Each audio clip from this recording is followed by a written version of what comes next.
All right. Hey guys, this is Trevor, and I am actually here with Easton and Laura from Blu-ray Photography. We are excited to do another one of these live chats. Awesome, awesome. And Easton and Laura, you guys are from the New Jersey, Philadelphia area, kind of serving both those, doing a lot of clients out that way. Is that right? Yeah. Yeah, Awesome. we try to focus most of our efforts in Philadelphia because it's gorgeous and easy to get to. Absolutely, absolutely. That's awesome. And then now you guys are mainly wedding photographers. Is that correct? Yeah, we Yeah. specialize in weddings. Laura will do some maternity, but for the most part, we stick to what we're good at. That's awesome. No, that's awesome. I'm the same way. I actually, people ask me to do family photos, and I tell my wife I would rather do a 12-hour wedding than a 2-hour family session. Like I Oh just, my gosh, so true. I know. I give them all the praise. I don't know how they handle all of those children running around. I like you know, adults and so. Yeah. exactly. No, I think we all have our niches, right? But most of you guys in the community, in the MagMod community, probably already know Easton and Laura. You guys are very active in there. We've shared a ton of your photos. In fact, this weekend, MagMod, we were over at Imaging USA, and we have an iPad. On that iPad, there's got to be 3 or 4 photos from you guys. You guys are, your work is absolutely incredible, and so we appreciate you guys being here and sharing. Thank you, Trevor. That's Yeah, thank you so awesome. much. I appreciate that. Yeah. So, and of course, you got a lot of stuff going on, and we can talk about that a little bit later. I want to definitely make sure everyone knows about all this stuff that you guys are doing out there. So, now I'm sure you guys have seen this before. If this is the first time any of you guys in the MagMod community are tuning in, basically the way we do this is we just do kind of a live chat for about 30 minutes. It's just after 12 o'clock Eastern time right now. During this live chat, if you guys have questions, we'll try to see those questions on Facebook and try to answer those for you. But Easton and Laura are going to talk about some of their images, how they created them with MagMod modifiers, maybe give some tips on what they're thinking through the process. And then I think Easton, you have some resources you can point us to as well, for some further information. Is that right? Yeah, that's perfect. Awesome, awesome. So guys, if you are watching on MagMod, if you have some questions, be sure to ask. And then Easton and Laura, you guys, would you mind over the next day or two maybe checking the thread, and if any additional comments come in with any questions, maybe helping those folks out? Is that cool? Absolutely. Yeah, for sure. Awesome, awesome. Well, really cool, guys. Well, I'm super stoked to do this. Easton and Laura, let's go ahead and you guys had showed me or shared with me some images. Like I said, I've seen a ton of them, and one that really stands out for me is it kind of made me jump back actually when I saw it, only because I thought it was so awesome. Was the photo? There's a couple with like an aquarium, like there's like a painting of a shark or something. Can we start with that one, and maybe you can tell us a little bit about it? Absolutely. Hang on one sec. I got to start sharing our screen here. All right. Let's see. Get that in. Preview. Yeah? Yeah? Okay. Cool. Trevor, is that good? Yep, that looks great. Okay. Cool. All right. Awesome. There you go. Sweet. So this image, excuse me. A lot of people think, like, when they look at it, like, what the heck happened here? Like, what's going on?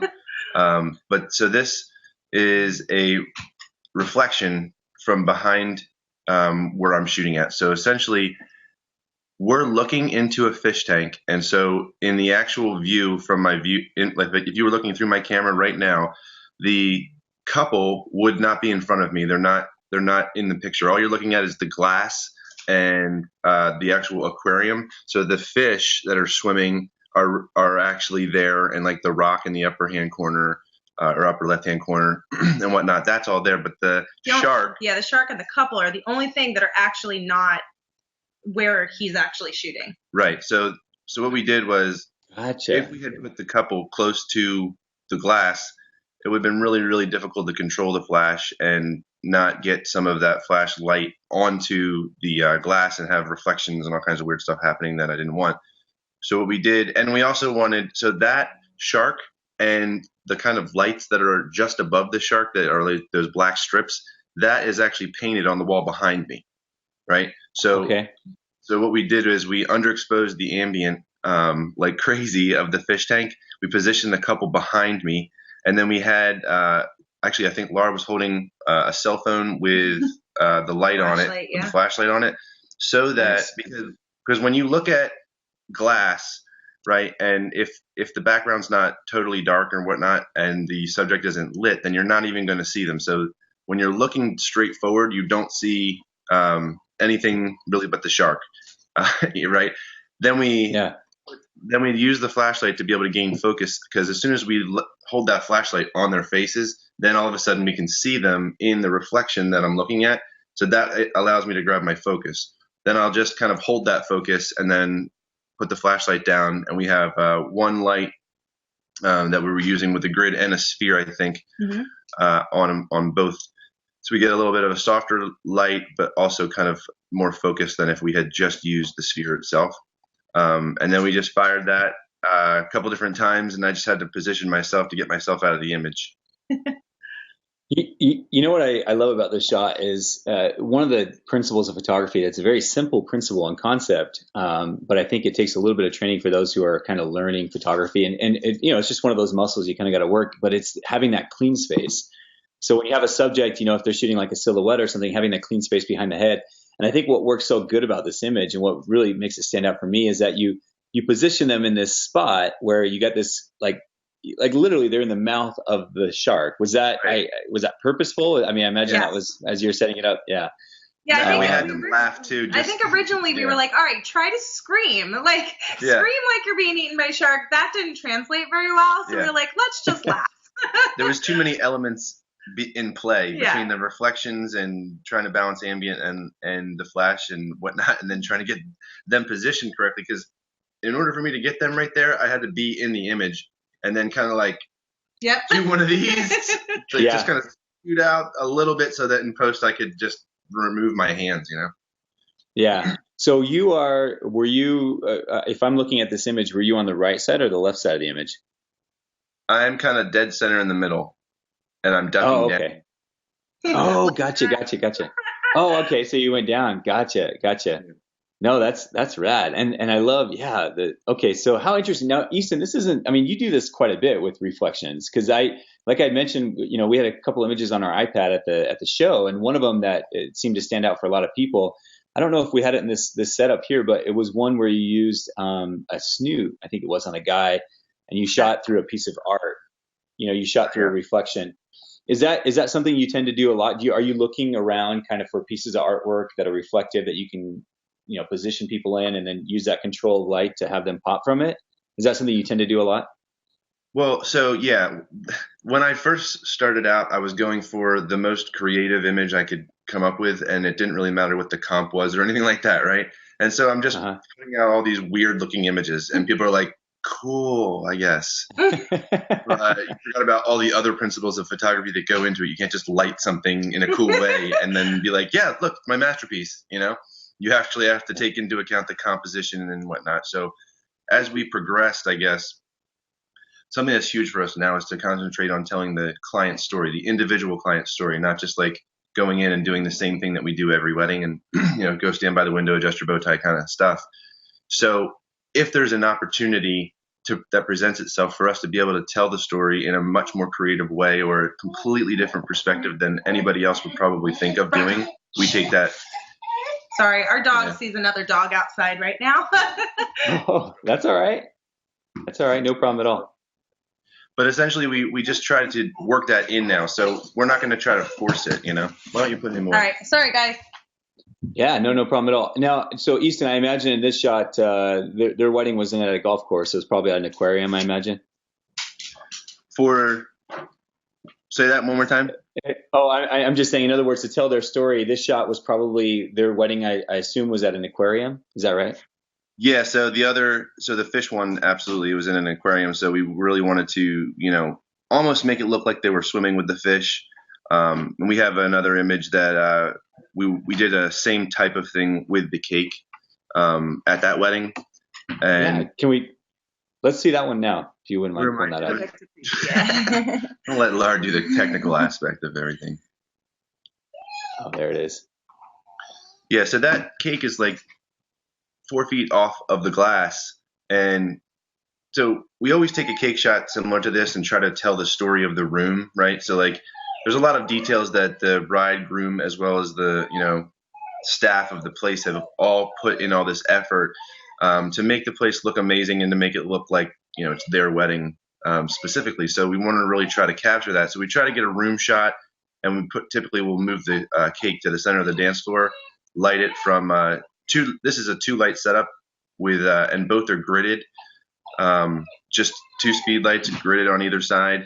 And essentially it goes like directly on either side of it. Like one is all the way to the right, one is all the way to the left. And so what we're doing is just trying to etch out the cake, and we want a dead spot to fall almost, just off the center of the cake. If you're looking at this, center of the cake, we want that dead spot to just go off to the side. And you can see how that works here. So you have it creates the highlights and shadows that really make the image start to pop, but it also separates it from the background and allows us to tell the story and gives us a reflection of the cake as well in the background, Yeah. Well, that's awesome, because without the grid, if you were shooting it and you just had bare flashes, for example, that light would be all over that reflective glass behind the cake. Even being that it was 4 feet behind, it would have been all over and bouncing off, and you would have saw these very specular highlights essentially bouncing off that aquarium glass, I imagine. So yeah, that's awesome. That same type of lighting setup with 2 grids on either side, I see it used a lot in like sports photography, or like seniors when they're trying to look tough and they have kind of that, I like the way you described it, kind of like that dead spot, where there's light just barely wrapping, getting a little bit of fill, but it's not, not straight across their face. It's very tough lighting. So, right. I love how you pulled that off. That looks really awesome. And so now, for those people who are more interested, like in that shark image that shark image that you showed in the first part, you guys recently did a broadcast with Adorama, is that right? And you talked a lot about this kind of stuff. Is that something where you could point people to that they could be able to find that? Yeah. So what we'll do is, once we're done, we'll post all the different links underneath the video in the comments so you guys can check it out. But we actually break down that first shark image, and you can kind of see where in the reflection people are holding the lights and where I'm at in it and how it all works. And we overexpose it so you can see more of, where everybody was standing. But that's all broken down within the Adorama TV video. So I'll post a link for that. Awesome. I'm sure people will benefit from that. Super cool. Hey, so just some of the quick comments. Jeff Watkins, when we introduced you guys, he said, you guys are some of the best. And he said, Easton has great hair. My hair is better than yours. Yeah. He spent a lot of time and money on his hair, so. Of course, Laura, everybody loves your hair. Everybody loves the redheads. So. Thank you. And Justin Hagen, he mentioned, love your comments on portraying your client's story. It definitely shows in your work. So I think that's absolutely certain. You see that a lot in the way you guys incorporate kind of the environment and what's going on around, and you bring it into the shots. So super cool stuff, man. So let's see. We did that. What other images you have that you can share with us? Love to see some more of your work. We're not sharing that screen, honey. We're sharing the other one. So. Did you want to see this behind the scene? You mentioned the snoot one, and then we never showed it. Yeah, if you have it, absolutely. All right, give us 1 sec to share the whole screen. Oh, I thought it was. Oh no, you're right. It's just preview right now. There we go. Yeah, we'd love to see the behind the scenes for sure. There you go. Okay, do you see it? Yeah, you're. I see a picture of me right now. Yeah, get rid of that. Oh. Right here. Sorry, guys. We're new at this. Here we go. Hey. Oh, yes. Yes. This is the shot I was referring to with regards to the. Was that shot with the snoot? Is that what that was? Yeah. This is the same type of principle where the subject's actually behind me and I'm shooting directly into this picture frame. So you can kind of get the idea of it from here. But nice. Why we did this image is kind of what, I don't know. It's more intentional of the storytelling as opposed to just, we have this really great idea. Let's just try to execute that. I'll let you. It's your picture. No, you tell about the story because I always mess up the story about the couple. Yeah, so the couple is actually a couple that lives in Hoboken, New Jersey, which is literally like very close to New York City. They work in New York City. Their life is in New York City, and they love it there. Their wedding was on the river with New York City as the background, and just over dealing with the clients for, I think with them, it was like a year and a half before their wedding. I just, learned their love for the city. So when Easton and I are on our way to a wedding, we go over the questionnaire, and also I kind of delve in a little bit more about how and what I've learned about the couple over the course of time that we've been dealing with them. And so I expressed to Easton their love for the city. And so when he was presented with this beautiful getting ready location, his gears started to turn, and that's how he came up with this image. Yeah, so it was like this hotel room doesn't showcase their story in any way, shape, or form. It's not a unique hotel room. You know what I mean? Like they picked it because they needed a place to get ready, and that's where it ended. So I figured I saw that like crappy picture that I would have never normally used, but it just happened to be perfect to be able to, get a picture of him kind of messing with his bow tie, but have the New York story pulled back in. Yeah. No, that's amazing, man. I love how you did exactly that. You basically found something, or you turned, what's a proper way to say this? You turned something that was nothing into something amazing. Okay, so that reflector or that stand you have, that's the piece of artwork. Is that right? Right. Yeah. And then, so just so you know, we're sticking with this, so it's not going to change because we've been through so much on it. But every single one of my flash icons is backwards. In these descriptions, the flash is pointing at the wall and the snoot is pointing at the person. But we literally, in every description we've ever made, the flash has been backwards. Yeah, so. like my entire Adorama TV one, that's all backwards. The whole presentation, like everything, it's neat. So that's now, awesome. If you ever see one of my lighting, now setup descriptions, it's going to be backwards on purpose. It just, you have to take it. Right on. So when you say that, in other words, the in this drawing, the illustration shows the flash pointed towards the wall, the snoot pointed to, but in reality, the flash was obviously attached to the snoot, and the snoot was pointed at the client. Yes. Yeah. Is that what you're saying? Yeah. Yep. Yeah. No, and so he was behind me off to the right here, and where the camera is was where I was standing. Yeah. No, I like that. Now you have something that basically every time anyone sees the diagram and the flash is backwards, they'll be like, oh, Easton obviously made that.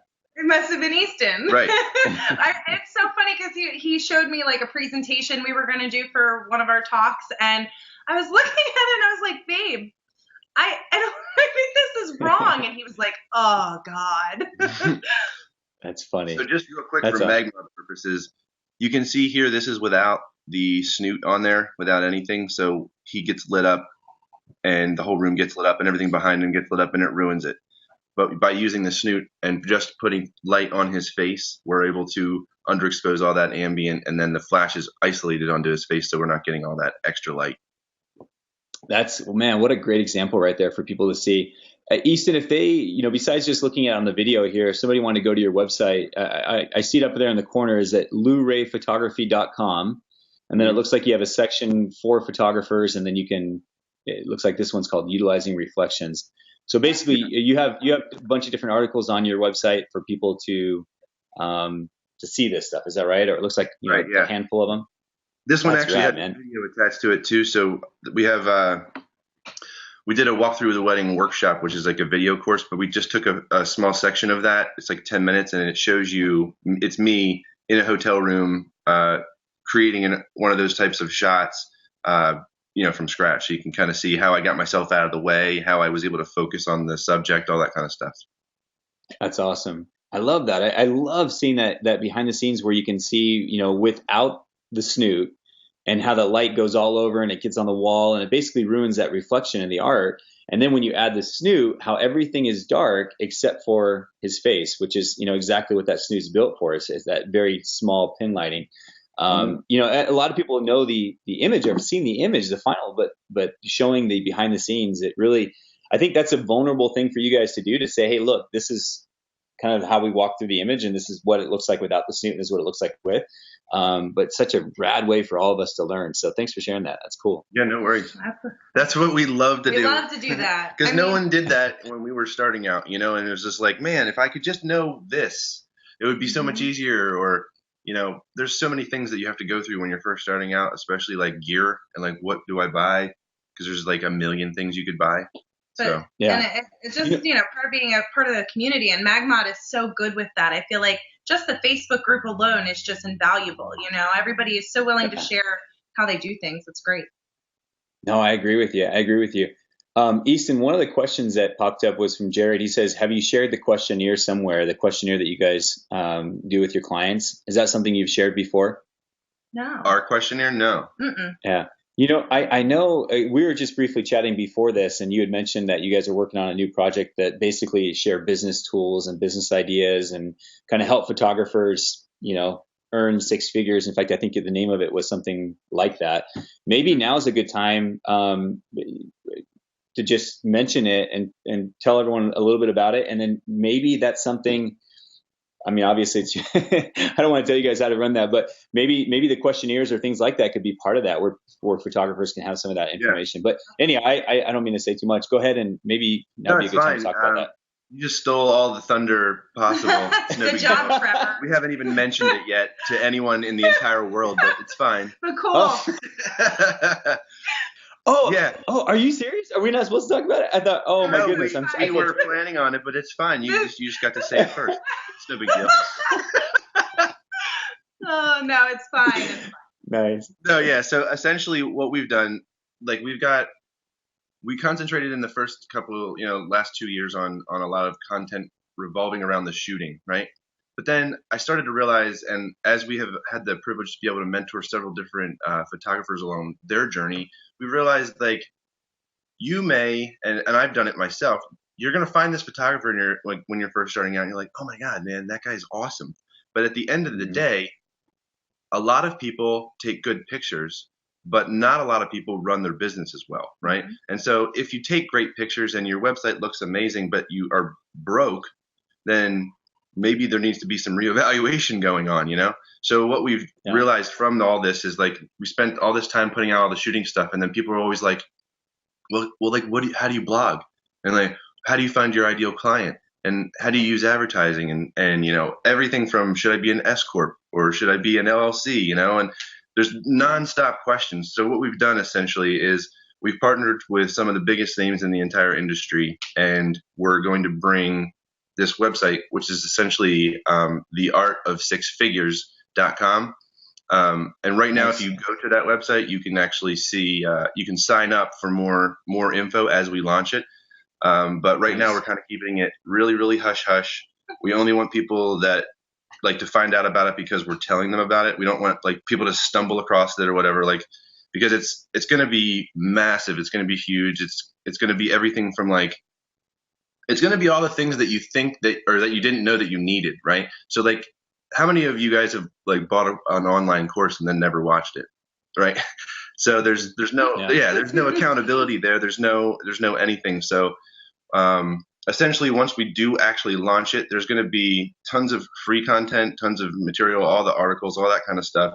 But there's also going to be membership options to be able to learn through video courses. We're going to do a lot of workshops that we're going to broadcast live as we're doing them. Gotcha.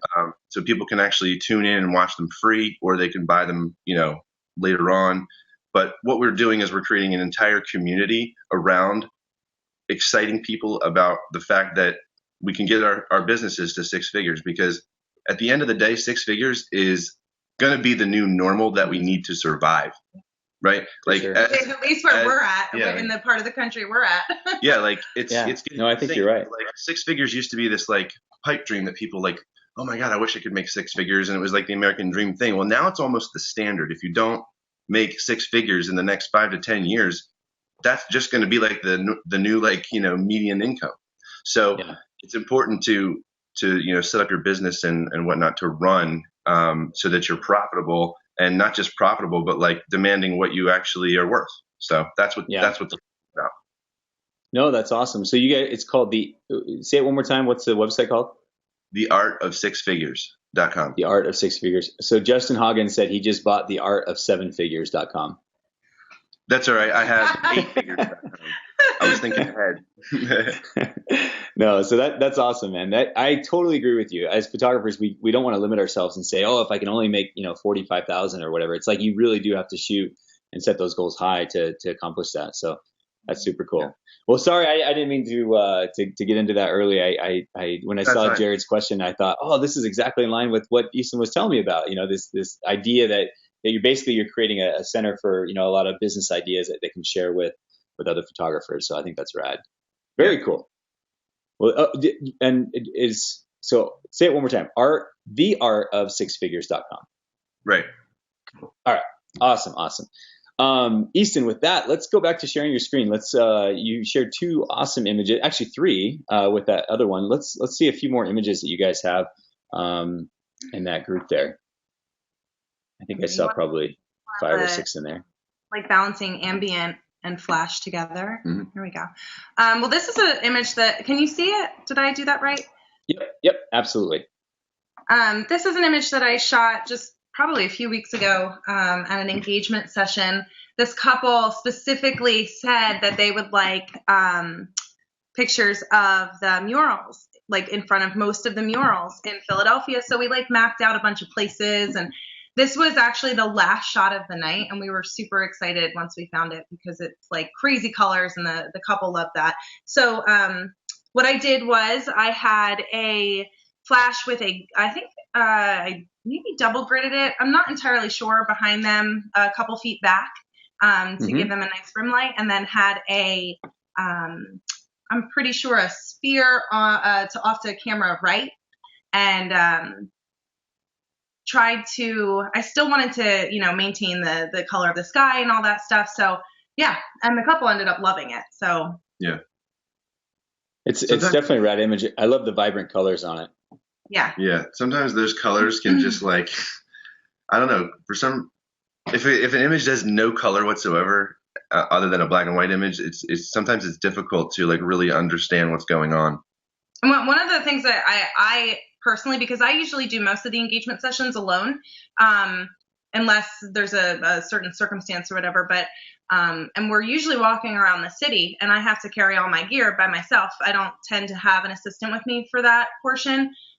So what I love about MagMod is that everything is so unbelievably easy. Before we found MagMod, this would not have been possible for my engagement sessions because there's no way that I'm going to be carrying around a softbox and all that kind of stuff. So it just makes it really quick and easy. And then I can also still concentrate and be present with my couple while I'm setting up. You know what I mean? Because it doesn't really take any brain power. You just throw it up there and you're good. Right. So yeah. No, I love the way you said that. The other thing I found in my work is that before, like if I were to use a big light modifier, now I have this huge piece that I have to Photoshop out of my image somehow. Whereas with MagMod, like even something as complex as this, even with this crazy art behind it, if all you have is a light stand and a tiny little modifier, it's super easy to get rid of if you need to. I mean, and then of course you could even just do it off to the side. But when you're shooting kind of a more wide angle environmental type portrait like this, it really makes it easy to Photoshop the images out. So that's rad. I love it, you guys. So one more time, it's basically a 2 light setup. Is that right? One behind them and then one just to the right. Got it. Nice. Super cool. Now, was this image, do you think that this image probably had a light stand in it that was Photoshopped out, or was it actually outside the frame at the shot? No, it did. It was, okay. I can't remember exactly where it was, but it was almost like in and out of the shot. I wasn't able to get it fully out of the shot and still get the comp that I wanted. So I think I Photoshopped it out. Yeah. Cool. No, and the only reason I ask is because I'm wondering how far back it was. So I imagine it was probably maybe 8 feet back or something like that. Yeah, I would assume around 8 feet. Yes. Yeah. Very cool. Love it, you guys. Thanks so much for sharing that. Very cool. Let's see. I see one there with the hairspray. Let's maybe. So let's this see that hairspray one. I just I wanted to pull this shot for people who maybe don't love a whole lot of flash kind of look to their images, and this was really nice because I was able to position her right in front of a big sliding glass door, so I had natural light coming in from the window, and then I threw a flash with a grid on it and put it on a clamp and threw it up on top of really high cabinets. So it was up there. It was probably like 10 feet up, I would say, because it was really high ceilings. So it was on top of their kitchen cabinets. We were in their kitchen for this shot. Nice. It's nothing epic, but it's just a nice little touch of how you can still use flash and not be like, whoa, crazy dramatic, crazy flash. You can still use it just a touch and add a little bit of light where you need it, which is more my style. So because I like natural light photography, but I also really like what flash can add to that.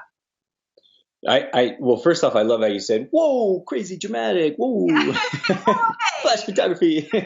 No, I totally agree with you. And I think that's what makes this image, as well as the one you just showed previously, was that balance that you have between flash and ambient light. Yeah. And how you use the ambient coming through you said she was sitting by a sliding glass door. Is that what that is on her face? So yeah, behind her is like the island and the kitchen and all the cabinets, and literally probably like 5 feet in front of her is a giant window that had this gorgeous light coming through. Yeah. And then what's nice is with that flash, you create that really cool rim light or hair light, and then obviously it lights up the hairspray as well when they're spraying it, which just works perfectly. Yeah. No, that's awesome. And it's a great segue as well. I just have to mention, for those who are watching right now, it's January 12th, but for those who are watching, we just started a new contest for the month in the MagMod community. And the theme happens to be a balance between flash and ambient. And funny enough, Easton and Laura gave me permission to use their image as an example. In fact, do you guys mind? Can we talk about that image next? Maybe it's the one with the skyline. I thought this was just a perfect example of balancing, as well as the other ones we just saw, but balancing that flash and the ambient, where you're not going, whoa, over dramatic flash, but it's that perfect balance of showing, well, I'll let you, maybe you can tell us a little bit more about this shot. Yeah. So this is that same couple from the Statue of Liberty shot in the reflection. And so this is across the river. So we're on the Jersey side and we're looking over across the river into the New York side, and that's the skyline there. And so there was a bunch of different things going through my head. Like, number one, I wanted the skyline. Number two, the skyline was being lit by the sun, but where we were was completely in the shade. So I had to kind of balance and expose for the background first, which is something that I do almost always. It's like your first step. Yeah. So anytime that I want to, balance light with flash, I'll just hold my camera up and think about what aperture I want to shoot it at. And if I can do that without going into high speed sync and all that other stuff, then great. So I'll get my base exposure, underexpose the background, which is in this case the skyline, get that to where I want it. Then I'll put the couple where I want them, and then just power up my flash until there's a good balance between how they are lit and the background. I love it. And I think that's a very simple explanation. I think the other way to look at this, Easton, is if you were to expose for them properly with ambient light, with no flash, how would the skyline have looked? Yeah, totally blown out. Yeah, I mean, it would have been completely white. I mean, you might have seen a faint highlight of some buildings behind them, but you would not see how dramatic it is here. It's that perfect. So what you're doing is you basically either, kind of avoid the couple for a second, you expose for the sky, and then you just power up your flash until you get. Do you use ETTL or do you use manual on your flash? Manual. Yeah, I'm the same way. So what do you? Oh, go ahead. The other thing that's cool about this one image is if you can tell, they're almost rimlit, right?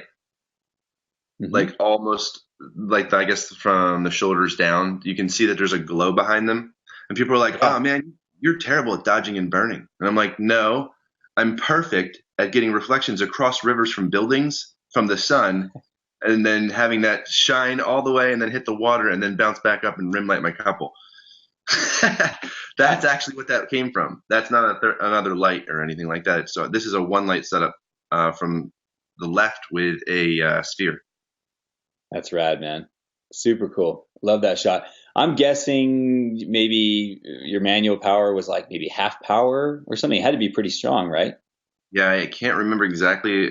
Most of these, most of these are at full power when I'm in full day sun like this. Yeah, I was going to say it had to be half or full, so definitely up there. And your aperture was probably around f5.6, f8, something like that. I'm just guessing, but that's rad, man. I absolutely love that shot. That's another one that's on the iPad during the trade shows, and a lot of people will comment on it and ask how it was created. So now I have a video I can point them to. Nice. That's rad. Well, let's see. Let's do a few more. I bet people are absolutely loving all these ideas and just seeing how you guys are sharing this stuff. Maybe we'll do this one. It's a little bit more dramatic, and this is during receptions. Toasts are one of my favorite parts of the reception. Honestly, is my favorite part of the entire day because I feel like you get so much more opportunity to be creative and capture moments. And there's always a lot more moments to capture during that portion of the day. And during speeches, we find that the gridding our flashes really help us to be able to tell the client's story a little bit better because you're able to highlight exactly what you want and fall to darkness everything else that you want to hide. So this is something that we do a lot at our weddings where we're usually nowhere near what's going on the dance floor unless it's dancing, like crazy dancing. But even like dances, like first dances, parent dances and stuff, we're usually nowhere near the dance floor if we can help it, so that we can create images like this. Take our MagMod stuff away from us, and I am just like, I don't know what to do with my life anymore, because you can't isolate anything and make dynamic images and things that pop the way that this does. Yeah, and this image here, like, we're shooting through a table centerpiece. Actually, the bride and groom you can kind of see the outline in the dark of the bride and the groom right here. So we're shooting right between the two of their heads and between the centerpiece, which then gives you this like kind of cool bokeh in the foreground. Yeah, no, that's rad. So you basically, and obviously she's looking right at the bride and groom, and you get this fantastic image. I love that. I like that loop light coming right off the nose there. Super cool. Thanks, Trevor. And so is that something you guys do a lot? Then you guys use a lot of grids during reception, or during toasts and things like that? Yes. Yeah, we'll always. Grid a flash. For all the toasts, we grid a flash and put it right in the center of the dance floor. Like if it's a sweetheart table and the sweetheart table's here, then we'll put the flash here, just aimed nice and high and coming down right onto their faces. And it doesn't even matter if there's a wall behind them, because then we never shoot from directly on for the most part. We'll always go off to the sides. So we don't light up the entire wall behind the couple with that one flash. Yeah. Well, a lot of times, I mean, couples will pay big money to actually have nice, cool ambient light, like up lighting and stuff like that. And the last thing you want to do is take your flash and wash it all away. Yeah. Right. Funny story, when I was first kind of getting started into weddings, I used the big lights, the lights that I had with me at the time. So I'd have these alien bees, and there's weddings in the past that I actually had 6-foot parabolic umbrellas on the side of dance floors. Not distracting at all. Yeah, you're my hero. Yeah. No, and I look back on it and I wonder, like, all the photos that their guests took of their friends on the dance floor, instead of having beautiful uplighting and stuff, had these big 6-foot, foil parabolic umbrella in their photographs. Which, hey, at least I made my mark. Yeah. Trevor out. That's right. No, so that's rad. Well, let's see what. There's a few more. Let's. I think we have some time. Let's cover those last. Looks like 1 or 2 images there. Yeah, tell us about that one. Well, this is an image I did in an engagement session. So this is just. Let me think for a second. This was gridded this was just a sphere. And so I was, we were on this bridge, and this amazing sunset happened like literally out of nowhere. It was like mediocre, and then within like 3 seconds, and we were like, shit, we're gonna get it. So we ran down there to the marsh area, and I had to leave the flash up on the bridge that we were on because the marsh area was so marshy that I put them in the only like dry-ish spot, and I had my rain boots on and just got in there. And so I'm pretty sure that there was a snake behind me, which is, terrifying. I literally screamed like 3 times and they were cracking up, and there was probably nothing behind me, but whatever. Anyway, that's besides the point. So I just wanted to be able to capture this amazing sunset because Easton and I are cursed, not in every situation, but it's been about 1.5 years now. It's been like a very long time that on wedding days, when we pull up to a wedding and there's these gorgeous, billowy, beautiful clouds, they are non-existent by the time we're able to take our couple outside. Not a single cloud left. It's just blue. Just blue all the time. So when this stuff happens, I get like stupid giddy, and I just like ran down there and tried to grab it as quick as I can. And it ended up being one of my favorite shots from this whole session. So I love it. And what was the lighting you used on this one? Because it looks like it was a little bit higher, probably, I'm guessing 9-10 feet up maybe, because they're kind of looking up and it's casting. Yeah, it may have been more like 12 feet because honestly, the light on the stand was up on the bridge and we were down pretty low. And so it took a lot of guesswork for me and running back and forth to try and get it to be where I needed it to be. But I felt like I liked them looking up really high at the light. It just made it a little bit more dynamic for me. So there's an interstate right here, right? Yeah. There's like an interstate like 5 feet to the right of the screen here, and that's where that. Wow. So she had that light up on that bridge, kind of coming down to light them. It worked perfectly because you got this awesome Rembrandt light on the girl. It's just that perfect little triangle right underneath the nose, or right underneath the eye. I mean, it's super cool shot. And then I love how you guys use some foreground elements as well. Some of the tall grass or weeds or whatever that is in the foreground, just kind of separate. Super cool. Now, if you guys want some sunsets, you need to start booking some weddings in Arizona because we got some crazy awesome sunsets. It's very true. And when we do have beautiful sunsets, we're in the city and it's blocked by buildings. And I'm like, oh, that's awesome. Great. So, but anytime we're down the shore or the beach, as the rest of the world calls it, it's just blue skies. Always. It's awful. Yeah. Wait, did you just give a shout out to Jersey Shore? Is that what you just did? Maybe. Awesome. All right. Now tell us about this one here. All right. So this last image, this is just, so whenever I go into a getting ready location, I set up flashes that I may or may not use. So I'll go in and clamp one onto the top of the mirror here like I did for the groom that's getting ready.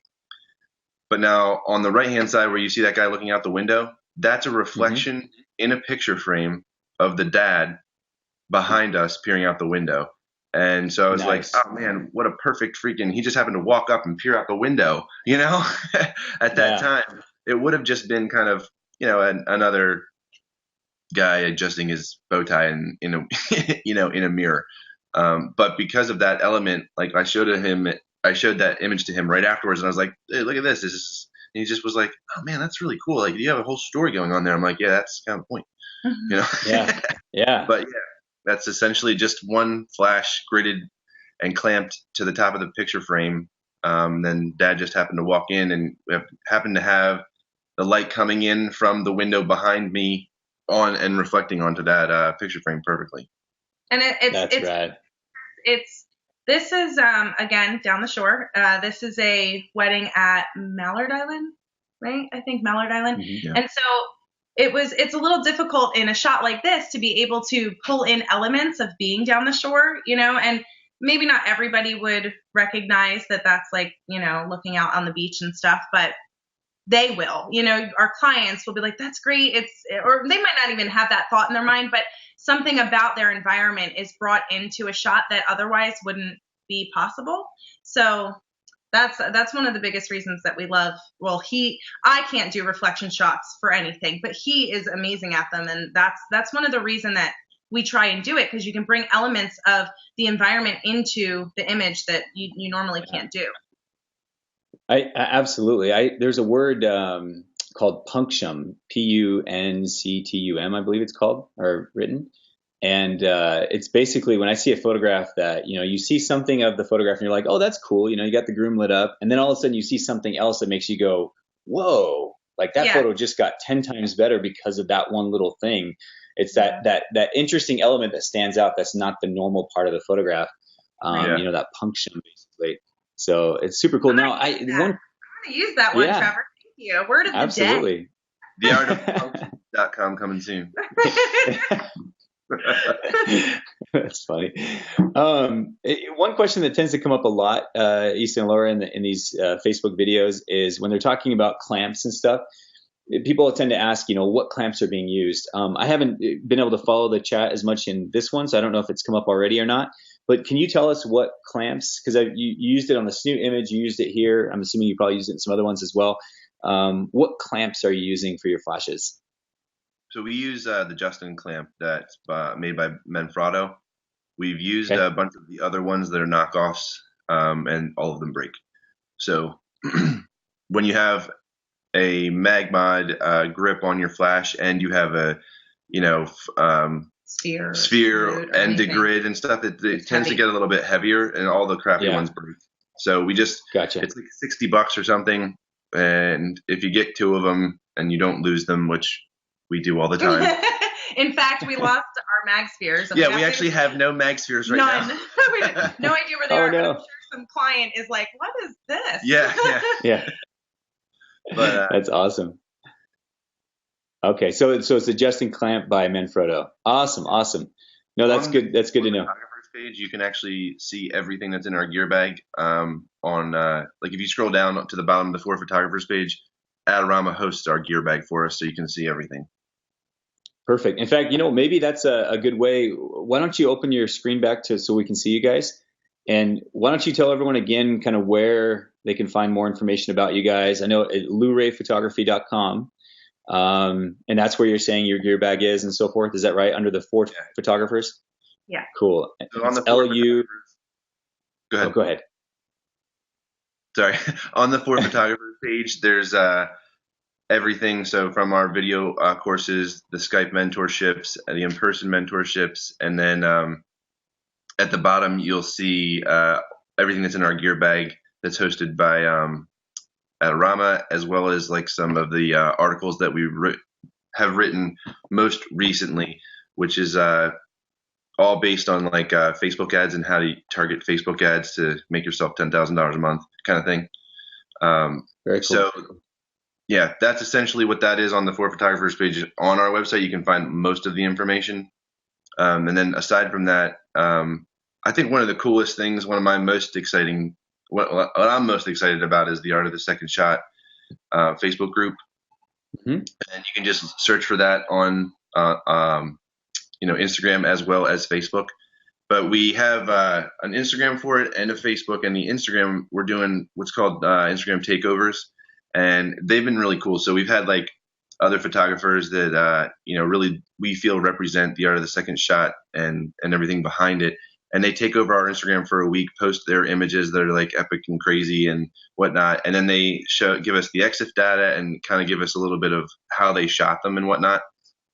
Nice. Yeah, so that's been cool.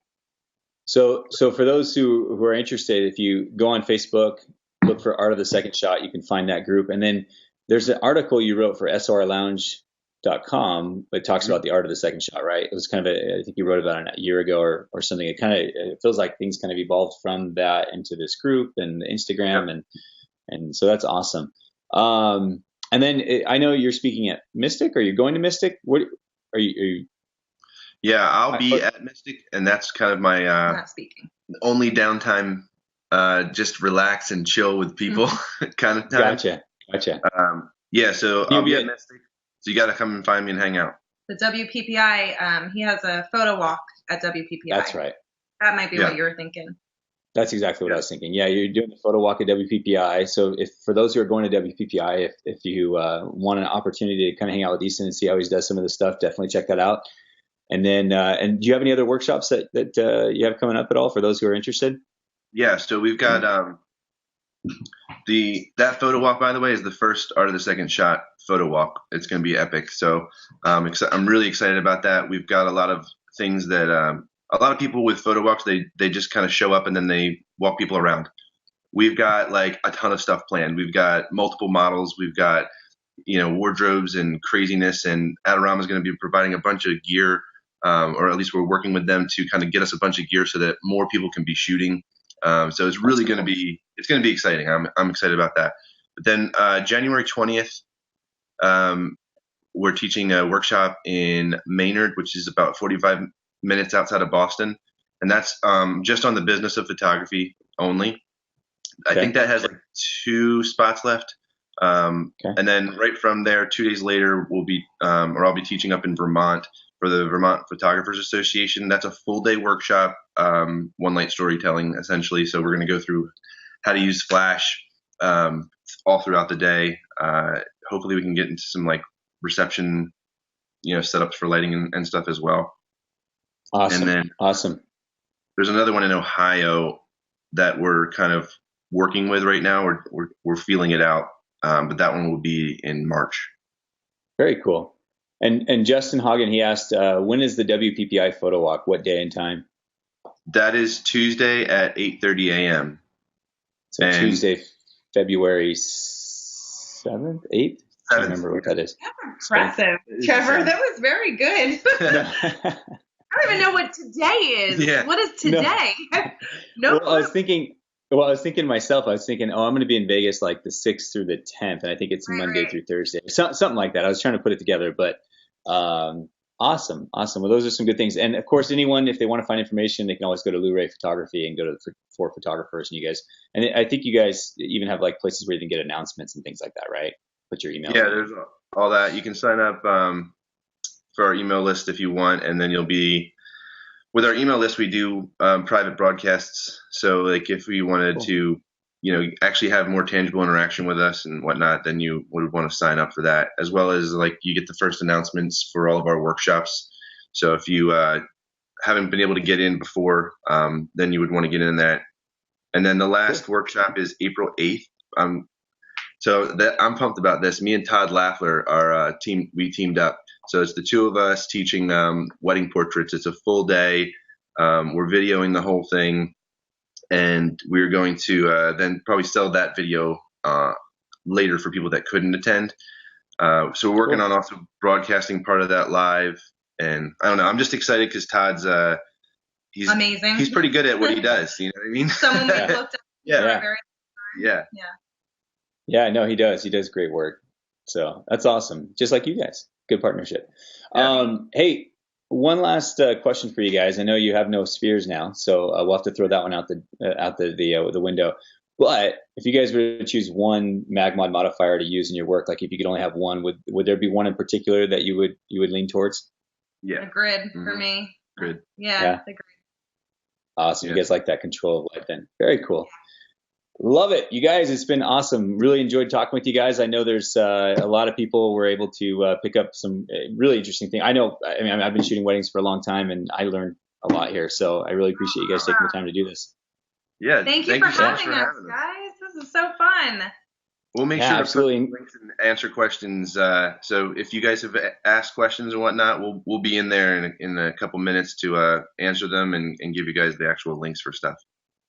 Yeah, and Easton, just a heads up, and this is for everyone as well, when we end this broadcast on Facebook, they actually, for some reason, it takes like an hour or something before we can actually reply to comments.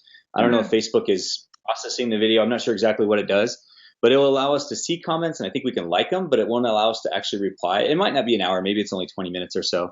But just keep that in mind, guys. If you guys have some comments or questions in there, there might be a little bit of buffer before we can actually respond to those. But yeah, Easton and Laura, if you guys don't mind checking maybe over the next 48 hours every once in a while. I don't want to take up too much of your time. I know you guys are busy with family and everything else, but maybe just jump in there. And if you guys have questions, feel free to ask Easton and Laura. And then, of course, they can also find you on your website or that group that you mentioned, The Art of the Second Shot. So, thank you again, guys. Super appreciate it. Thanks, everyone, for tuning in.